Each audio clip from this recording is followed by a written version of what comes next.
gabankii dareershaa maqaado geelu waa dhaxale gabankii dareershaa maqaado geelu waa dhaxale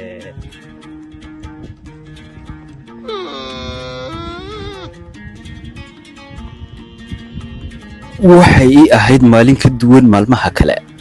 waxay ahayd maalin taariikhi ah, maalin ay soo baxayso isla cadceedu ay dhinaca ka soo hayso isla geela, fadkuna uu ku casuuman yahay isla daahsharafeed iyada u gaara. kuwana waa kuwan maanta wakhtiga la soo qaatay. dhiqasha ahaan waa ka loogu jecel yahay ama in la haysto uu yahay mudnaanta koobaad markii loo eego nimcooleyda ay dhaqanaysay Soomaalidu tan iyo quruunadiina soo dhaafay. waa mid ay isku weydaarsan jireen kala guursiga iyo markuu dhiig kala galo ama ay dhexdooda ku dhagaroobaan.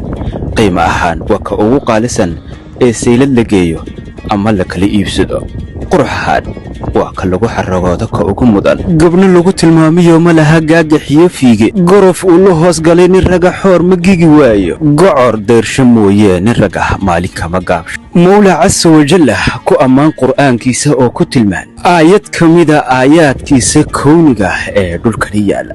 sidoo kale in la soo eego oo la soo fiiriyo sida loo abuuray iyo qaab abuurkiisa uga dhig cashar ay bini'aadanku ku taamilo qaataan ama inay ka dheedaan ibdaaca ilaahay iyo sida uu u abuuray isla geela oo aayad ka mid ah aayadihiisii ku tilmaan. caafimaad ahaan waa mid lagu dawoobo ama lagu bogsado daweeye xanuunno badan, kaas oo isaga keliya laga hela isla dawadaas. caanihiisu ma lahan subag badan iyo faad qofka dhibaato u keenaya. dadka caloosha adag tahayna waxaaba lagu tilmaamaa inay dawo ahaan caanihiisa u qaataan. kuwo kale waxay dawo ahaan u qaataan sidoo kale kaadida geela iyo caanihii oo la isku daray si uga daweeyaan xanuunno badan oo hadda aan halkani ku soo koobayn, kuwaasoo doktoradu ay dawo qaarkood u waayeen keliya laga helo in geelu uu daweeyo. waa sida ay noo sheegeen dad badan oo aan ka waraysanay cijaaska geela ku jira iyo dawooyinka caanihiisa iyo kaadidiisu ay daweeyaan. xiriirka uu la leeyahay geelu isla bashariyadda ama bini'aadanka waa ku qoto dheer. makhluuqaadada kale ama nimcooleyda kale ee la dhaqdo xiriirka ay la leeyihiin isla bini'aadanka.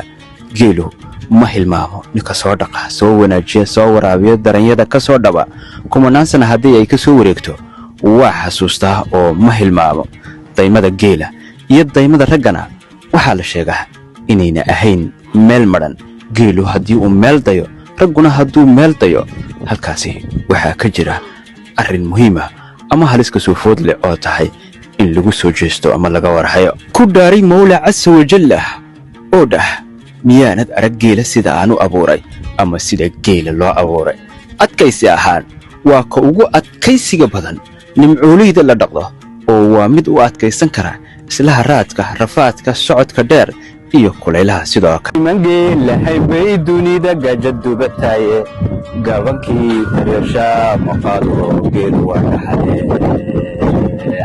la wada garaarale markuu gaawo kala hoydo, gorof legeda markuu kala galo sacabka gaadhsiiyo, iba soo galloodsaday markay caana soo geliso, gumuc baa la moodaa ka bixi gorofka reegiise.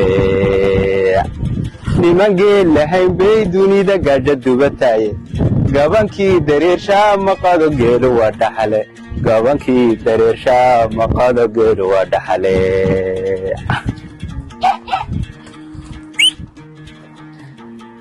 gabankii dareershaa maqaado geelu waa dhaxale gabankii dareershaa maqaado geelu waa dhaxale. taasi waxay ahayd maanta kulankii maanta ee aan ku tegnay siyaarashadii isla geela oo aan hadda sii dareerinayo. waxaana nahay maanta geeljiraha dhabta ee geela dareerin doono.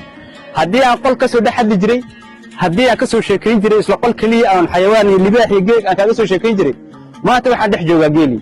goobtuna waa balbala geela lagu hayo. caanaha waxaan kula kulmay dad badan oo caanaha soo doonanayay. idinkuna sidoo kale caafimaad ahaan haddii aad u baahan tahay, dadka kolestaroolka qaba, dadka wadna xanuunka qaba, dhammaan waa u dawo soo doona caanaha geela iyo balbala. dhalinyar halkaa kugu soo dhaweyn doonto oo aad u wanaagsan. sidoo kale waxay kaa habayn doonaan inay caano diiran oo gorofka ku jira ay ku lisaan qiimuhuna qaali maaha ee adigu ha qaadan garan waayin soo doona caanaha geela